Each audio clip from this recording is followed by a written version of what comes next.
un gusto el saludarles en donde quiera que estén. Gracias a todos aquellos que nos escriben. Todas las acotaciones, preguntas, aportaciones que nos dan, respondemos. Así que muchísimas gracias. Les habla el pastor y doctor Miguel Ángel Núñez en la predicación de hoy. Pocos personajes son más entrañables para mí que un personaje que aparece mencionado por única vez en la Biblia, en Juan capítulo 9. Quisiera invitarlos a que busquen sus Biblias en Juan 9. Juan 9 nos habla de un ciego de nacimiento que se encuentra con Jesús. Dice Juan 9, versículo 1 y 2. A su paso, Jesús vio a un hombre que era ciego de nacimiento. Ese antecedente que menciona Juan es muy importante tenerlo en cuenta. Ciego de nacimiento. Nació ciego. Y sus discípulos le preguntaron: Rabí, para que este hombre haya nacido ciego, ¿quién pecó? ¿Él o sus padres? Ahí hay una pregunta que de pronto puede no ser comprensible para la mentalidad de hoy, aunque las ideas que nunca mueren siempre vuelven a resucitar de una vez y siempre están latentes, y hoy día en el contexto de la pandemia mundial que estamos viviendo con el coronavirus ha vuelto a resurgir esa idea. En el mundo antiguo, especialmente en el mundo israelita, se consideraba que la enfermedad era una maldición de Dios y que las personas se enfermaban por voluntad de Dios y que Dios decidía quién se enfermaba. Por eso que entre los judíos israelitas antiguos del tiempo de Jesucristo no había médicos y la medicina se veía muy mal porque se consideraba que ayudar a sanar a alguien era ir contra la voluntad de Dios porque Dios así lo había querido. Esa es una idea falsa, es una idea que no tiene fundamento bíblico, es una mitología. Pero como todos los mitos tienden a perdurar en el tiempo. He escuchado en estos días a una cantidad enorme de personas sostener que el coronavirus es una maldición provocada por Dios. ¿Cómo es posible que podamos creer que un Dios de amor, un Dios que es todo misericordia, un Dios que estuvo dispuesto a arriesgar todo por la salvación humana, enferme, mate, asesine, haga sufrir de la forma en que este virus hace sufrir? Solo pensarlo es simplemente un elemento que no tiene absolutamente nada que ver con el Dios de la Escritura. Es una mitología que lamentablemente sigue vigente en la mente de muchas personas. Dios no hace sufrir, Dios no mata, Dios no provoca enfermedades. Ese es un mito que tenían los discípulos de Jesucristo. Y fíjense lo que responde Jesucristo, y esa respuesta de Jesús debería ser suficiente para acallar a todas aquellas personas que de un modo u otro siguen repitiendo ese tipo de mitos que perduran hasta hoy. Dice Jesús, ante la pregunta de sus discípulos: Rabí, para que este hombre haya nacido ciego, ¿quién pecó? ¿Él o sus padres? Y Jesús responde: ni él pecó, ni sus padres, respondió Jesús. En otras palabras, no tiene absolutamente nada que ver la enfermedad con un castigo de Dios supuestamente por un pecado. Y luego Jesús agrega: esto sucedió para que la obra de Dios se hiciera evidente en su vida. De hecho, ellos no entendían bien lo que Jesús estaba por hacer. Y lo que Jesús estaba por hacer era una lección enorme en un contexto muy, muy particular. Jesús agrega: mientras sea de día, tenemos que llevar a cabo la obra del que me envió. Viene la noche cuando nadie puede trabajar. Mientras yo esté en el mundo, luz soy del mundo. Vamos a contextualizar esto. Jesucristo está en medio de una fiesta judía. la fiesta de las cabañas. En la fiesta de las cabañas habían dos símbolos muy importantes. Un símbolo era el agua y otro símbolo era la luz.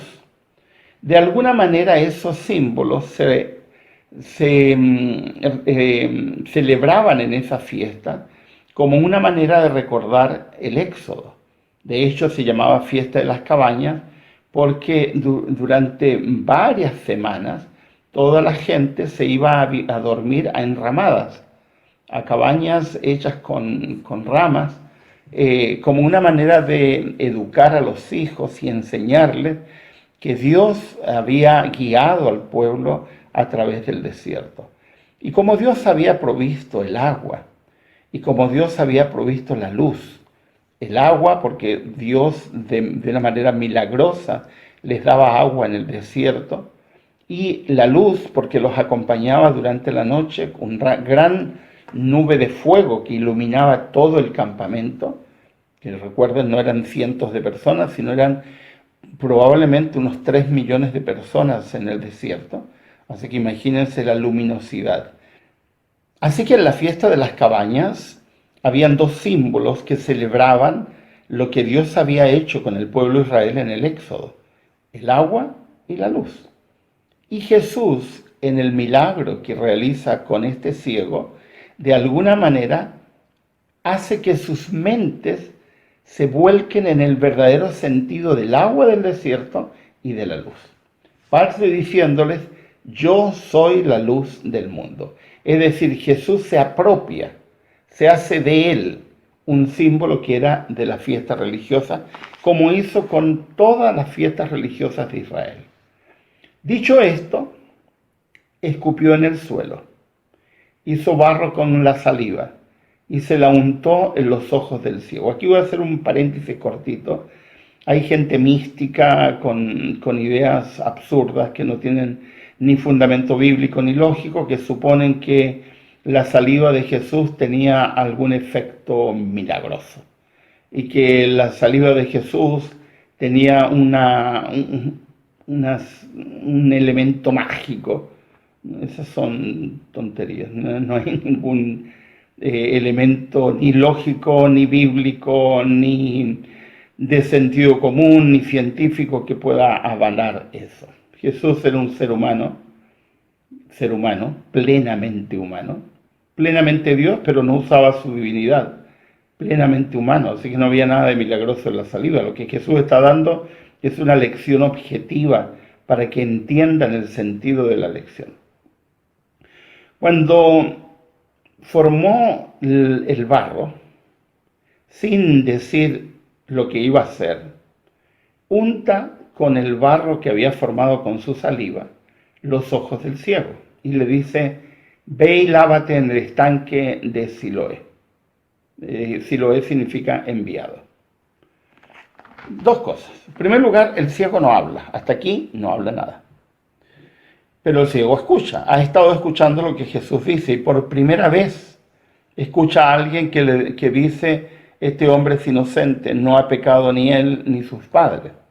Cosa que él escuchaba todo lo contrario habitualmente. La gente suponía que era un ciego porque o había pecado él o habían pecado sus padres. ¿Se imaginan el estigma de vivir así durante toda la vida? Y luego obedece a Jesucristo, sin preguntar, sin decir nada, lo cual ya es sorprendente.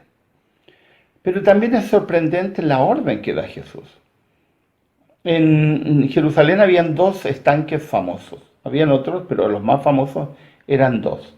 El estanque de Betesda y el estanque de Siloé. El estanque de Betesda estaba justo en la parte de atrás del templo y Jesús está en la parte delantera del templo donde está este ciego pidiendo limosna. Habría sido muy sencillo para Jesucristo haber enviado a este hombre a lavarse los ojos al estanque de Betesda, que estaba a pocos pasos, en la parte de atrás del templo. Además estaba en un sector más o menos plano, donde podría llegar de una manera sencilla. Pero lo manda al estanque de Siloé. Y para quienes no saben geografía de Jerusalén, El templo de Jerusalén estaba en una parte alta, llamado Monte de Sión. Y él lo está enviando a Siloé, que está abajo, a 1,5 kilómetros más o menos de donde está el hombre pidiendo limosna. ¿Por qué lo manda allí? Es interesante porque todos estos datos no son casuales. De alguna forma Jesús está queriendo enseñar una lección.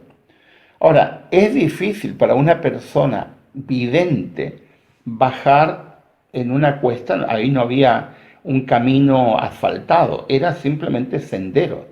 Es difícil para una persona vidente bajar por un sendero de piedras, rocas y tierra. Imagínense para un ciego. Tiene que haber sido mucho más difícil. Pero el hombre va. Ahora, en la fiesta de las cabañas, el estanque de Bethesda no tenía mucha importancia, pero sí tenía mucha importancia el estanque de Siloé, porque se hacía una ceremonia donde iba un sacerdote en peregrinación con una cantidad de gente que lo acompañaba e iban hasta el estanque de Siloé simulando el peregrinaje de Israel, tomaban agua y regresaban hacia el templo con esa agua que habían puesto en cuencos.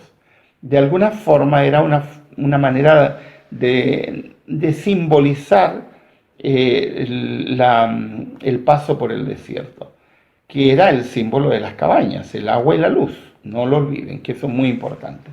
Así que el ciego va, llega hasta el estanque de Siloé. Entonces, dice el texto, el ciego fue, versículo 7, y se lavó, y al volver ya veía. Yo no sé cómo regresó, pero si yo hubiera sido ciego toda mi vida, regreso gritando, regreso maravillado, regreso mirando todo, porque para mí sería todo, absolutamente todo nuevo. Sus vecinos y los que lo habían visto pedir limosna decían, ¿no es este el que se sienta a mendigar? Y ahí entramos en ese tipo de absurdos humanos donde viendo evidencia nos negamos a ver la evidencia. Claro que era el ciego si ellos lo habían visto toda la vida en la puerta del templo. ¿No es este el que se sienta a mendigar? Y unos aseguraban, sí, es él. Y otros decían, no, no es él, se parece. Y él insistía, soy yo. Y la gente, y eso es tan absurdo, teniendo las evidencias, la gente se niega a creer. Eso es incredulidad, entre paréntesis, que teniendo evidencia nos negamos a creer, que es diferente a dudar. Dudar es un factor humano absolutamente necesario. Para poder ser inteligente necesitamos dudar. Entre una evidencia y otra, elegir cuál es la adecuada. Pero la incredulidad es tener la evidencia y negarme a aceptar la evidencia. ¿Cómo entonces se te han abierto los ojos?, le preguntaron. Y él, que nunca había visto a Jesús, porque cuando regresa Jesús ya no está, dice, ese hombre que se llama Jesús hizo un poco de barro, me lo untó en los ojos y me dijo, ve y lávate en Siloé.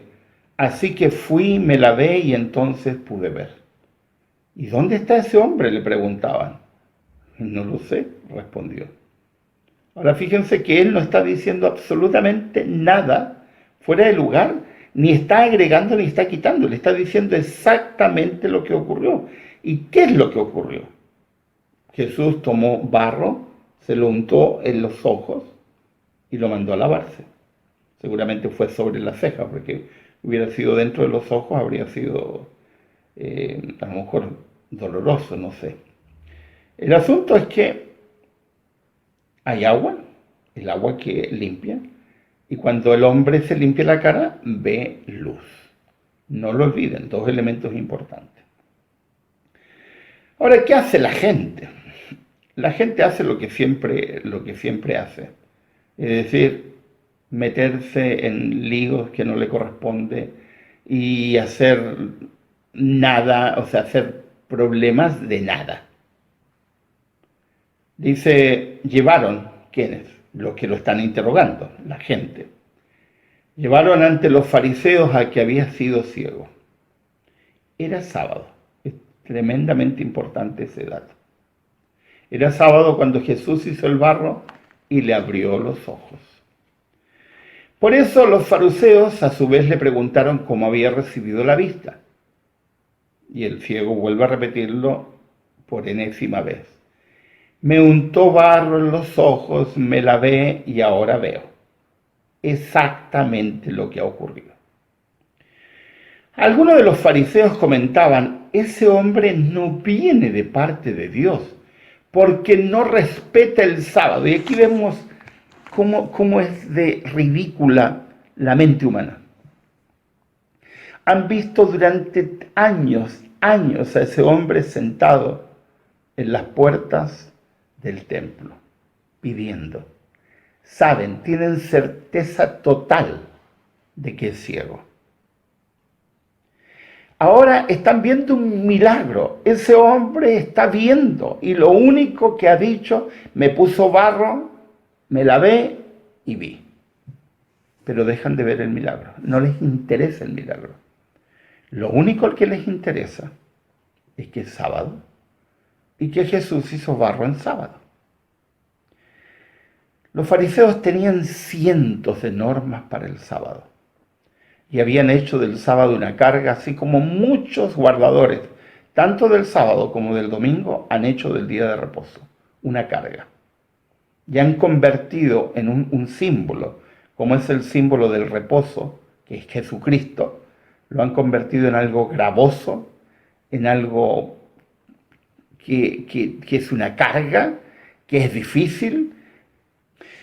Yo estoy seguro que si hoy día Jesucristo hiciera el mismo milagro, habría algunas personas preocupadas porque Jesús hizo algo que supuestamente no hay que hacer en sábado, que es supuestamente hacer un trabajo, y dejarían de ver el milagro igual que estos fariseos.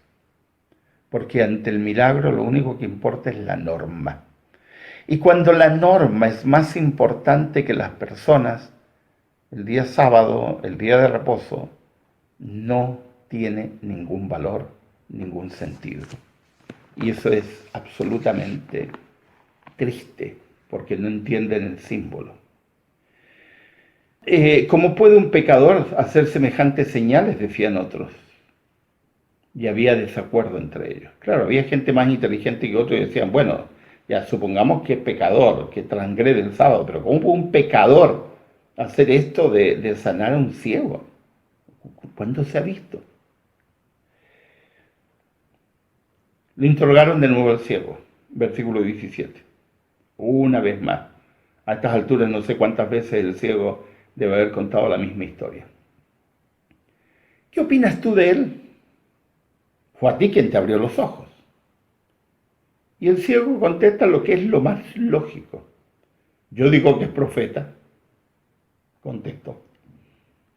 ¿No te parece lógico? ¿Has estado ciego toda la vida y de pronto alguien va y te sana? ¿No creerías que es un enviado de Dios? Y el ciego no tiene duda, yo creo que es profeta. Pero los judíos, es decir, los fariseos y los que estaban en el templo, donde seguramente había muchos sacerdotes, no creían que el hombre hubiese sido ciego y que ahora viera. Y hasta llamaron a sus padres y les preguntaron. Fíjense, toda su vida han visto al ciego frente al templo y ahora que está sano, no lo ven. No lo ven o no lo quieren ver. ¿Por qué? Porque está Jesús de por medio. Y eso es importante porque cuando está Jesús de por medio dejamos de ver las evidencias, lamentablemente. Fueron y llamaron a los padres y les preguntaron, ¿es este su hijo? El que ustedes dicen que nació ciego, ¿cómo es que ahora puede ver? Y los padres responden políticamente correcto porque no quieren meterse en líos y porque no tienen idea de lo que está pasando. Sabemos que este es nuestro hijo, contestaron los padres. y sabemos también que nació ciego. Lo que es obvio, si lo han visto toda la vida. Y lo que lo están interrogando los padres lo saben perfectamente. Lo que no sabemos, porque es obvio porque ellos no estaban presentes, lo que no sabemos es cómo ahora puede ver ni quién le abrió los ojos. Y luego responde también con lógica. Pregúntenselo a él, ya es mayor de edad y él puede responder por sí mismo. Sus padres, dice Juan, contestaron así por miedo a los judíos. Claro, porque no tener el favor de los judíos era exponerse a ser expulsado de la sinagoga, que en términos actuales sería perder derechos ciudadanos. Por segunda vez, es decir, segunda vez ellos, pero ya debe ser la cuarta, quinta vez. Por segunda vez llamaron los judíos al que había sido ciego y le dijeron: júralo por Dios, a nosotros nos consta que ese hombre es pecador, refiriéndose a Jesucristo. ¿Y por qué les consta? Porque ha hecho barro en sábado. ¿Cuánto barro se necesita para untar los ojos de un ciego? Poquito. Me encanta Jesús aquí, porque Jesús los está desafiando. Está desafiando la norma, está desafiando la poca lógica, está desafiando su falta de misericordia, porque Jesús perfectamente podría haberlos mandado al ciego al estanque de Siloé sin haber puesto barro en sus ojos. Y probablemente no se habría formado este tumulto. Y se forma simplemente porque Jesús los está desafiando y diciéndole todas esas normas que hacen perder el sentido del día santo. Simplemente es absurdo. El ciego, que a estas alturas ya me encanta, es un tipo muy inteligente. Y él dice: si es pecador, no lo sé. No me pregunten a mí cuestiones teológicas y de su calidad de vida, no lo sé. Lo único que yo sé es que era ciego y ahora veo. Una lógica impecable. Yo era ciego y ahora veo. ¿No responderían ustedes igual? ¿Qué me van a decir a mí? ¿Por qué me ponen a discutir? Toda mi vida he estado en la oscuridad y ahora veo. No me interesa nada más. Y le volvieron a decir: a ver, ¿qué te hizo? ¿Cómo te abrió los ojos? Ya les dije, a esta altura ya el ciego está perdiendo, el ex ciego está perdiendo la paciencia. Ya les dije y no me hicieron caso. ¿Por qué quieren oírlo de nuevo? ¿O es que también ustedes quieren hacerse sus discípulos? Y ahí que hay un giro en la historia. Este hombre, a estas alturas, cree en Jesucristo y se considera su seguidor. Yo también. Porque si hubiera sido ciego toda la vida y de pronto viene alguien y me hace ver, yo sería un discípulo absolutamente devoto, porque vería en hechos lo que otros simplemente escuchan. Entonces ahora perdieron la paciencia los santos fariseos, que siempre tienen la misma tónica, los de antes y los de hoy. Entonces lo insultaron y le dijeron: discípulo de ese lo serás tú. Nosotros somos discípulos de Moisés. Sabemos que a Moisés le habló Dios, pero de este no sabemos ni de dónde salió. Y ahí nuevamente el ciego, pero con una inteligencia extraordinaria, les dice: allí está lo sorprendente, respondió el hombre. Que ustedes no sepan de dónde salió y que a mí me haya abierto los ojos. Y no sé si ustedes están percibiendo, pero aquí este hombre está dando un giro a lo que está diciendo. Porque está hablando no de ceguera física, ahora está hablando de ceguera mental. Le está diciendo: ustedes que se consideran discípulos de Moisés y creen que saben mucho y que conocen mucho, fíjense lo extraordinario de esto, lo asombroso, lo sorprendente. Ustedes no tienen ni idea de dónde salió, pero yo ahora veo. Y él definitivamente está viendo más cosas de las que estos hombres le están diciendo. Y luego el argumento del ciego no para ahí, continúa. Dice, sabemos que Dios no escucha a los pecadores, pero sí a los piadosos y a quienes hacen su voluntad. Jamás se ha sabido que alguien le haya abierto los ojos a uno que nació ciego. Si este hombre no viniera de parte de Dios, no podría hacer nada. Les da una cátedra, una lección de inteligencia a gente absurda, a gente necia, que se cree enviado de Dios, pero no tienen la más mínima idea. Como todos aquellos que en el medio de la pandemia atribuyen el dolor y el sufrimiento de esta situación a Dios. Ciegos, igual que los fariseos.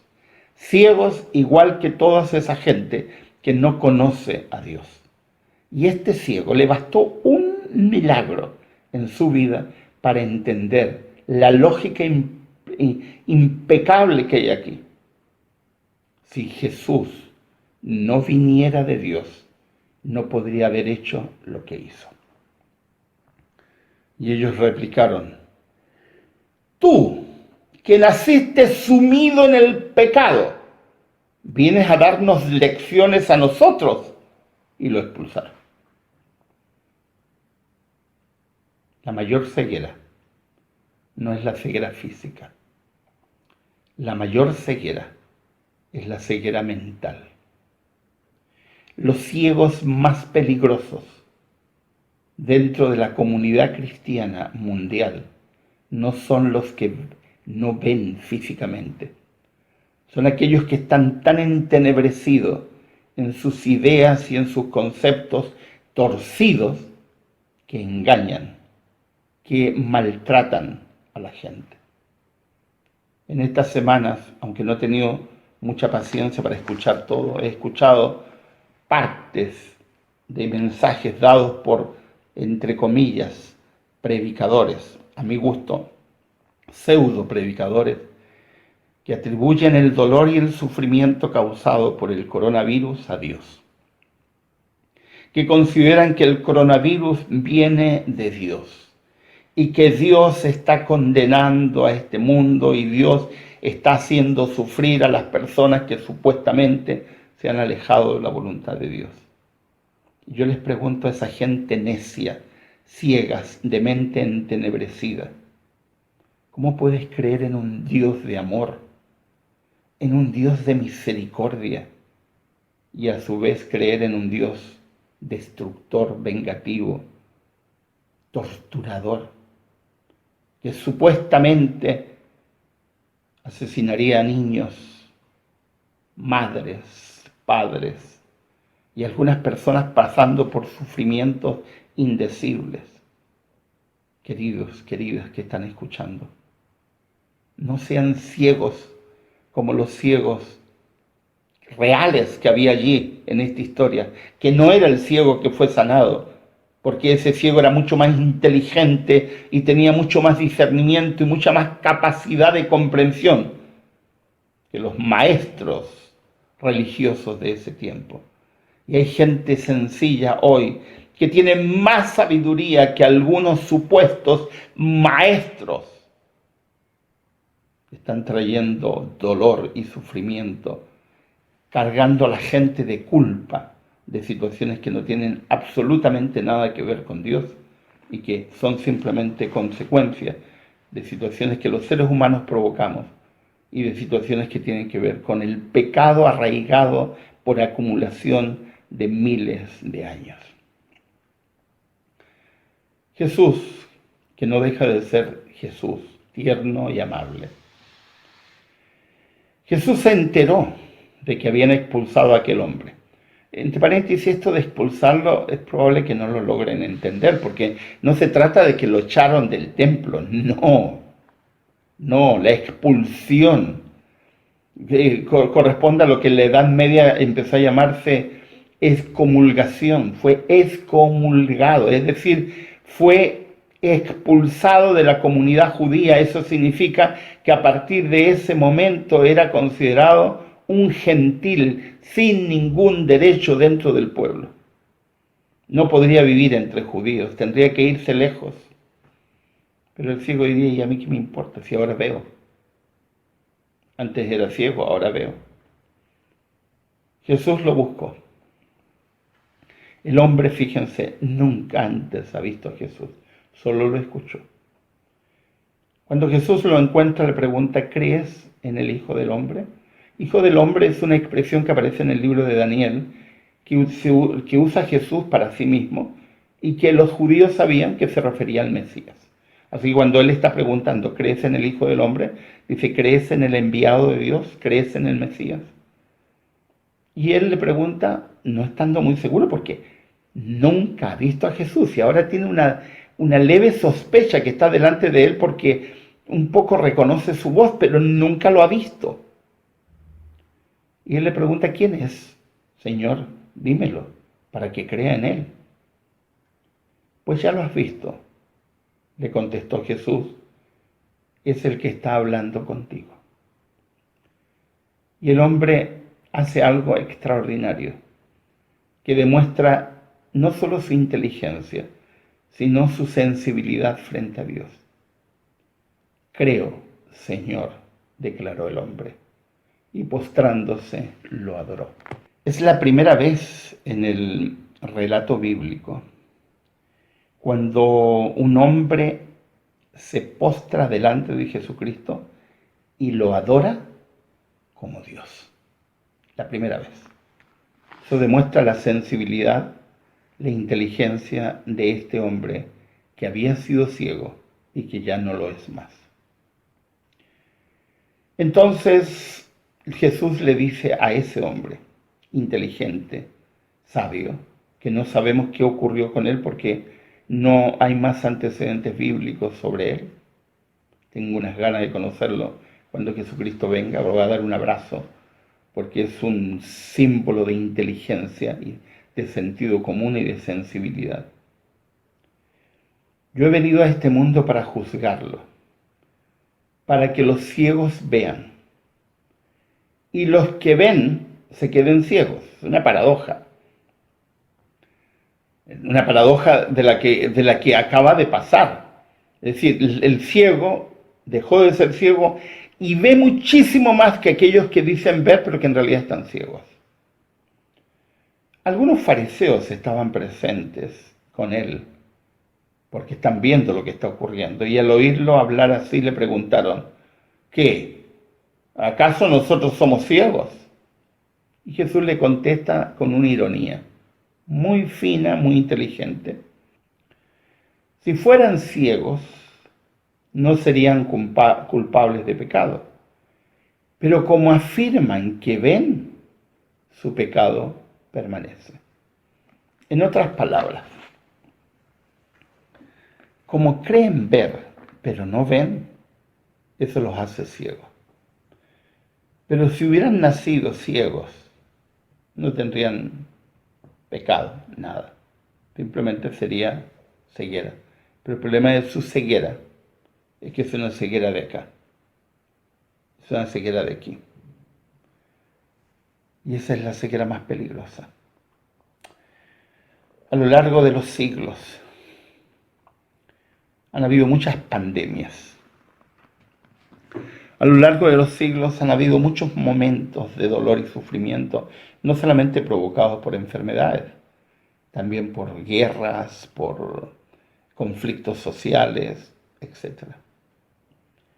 Y vez tras vez, una y otra vez, aparecen predicadores hablando de un Dios que yo no conozco, que me desagrada además, porque es un Dios vengativo, es un Dios que no se apiada del ser humano, es un Dios sin misericordia. Ese no es el Dios de la Biblia, ese no es Dios Jesucristo. Ese no es el Dios al cual yo personalmente adoro. ¿Cuál es la belleza de esta historia? Que el agua es Jesús, que la luz es Jesús. Y si te lavas los ojos con esa agua que es Jesucristo y permites que Jesús inunde tu vida, entonces verás, así como vio este ciego.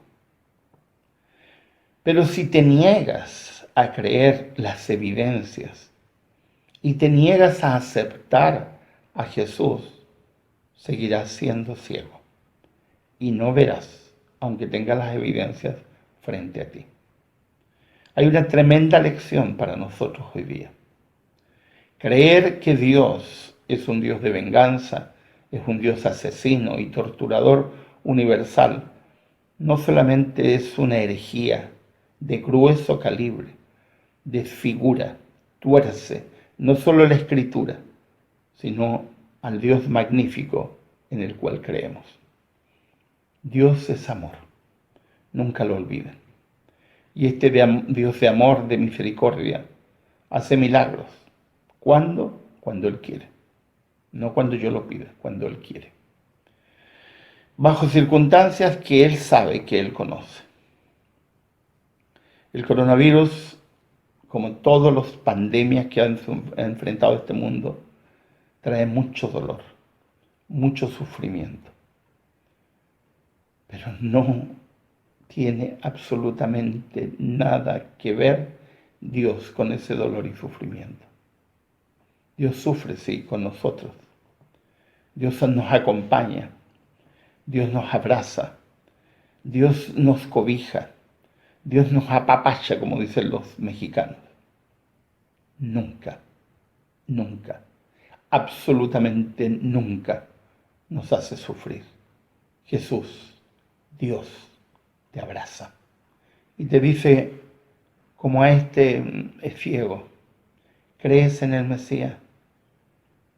¿Crees? Si yo lo viera, lo creería en él, dice el ciego. Pues ya lo has visto. Si realmente lo ves, entonces no te queda otra que hacer lo que hizo el ciego, postrarte y adorarlo. Que Dios les bendiga, que el Señor les acompañe, que su paz y su bendición esté con ustedes y sus familias, especialmente si están viviendo un momento de dolor y sufrimiento.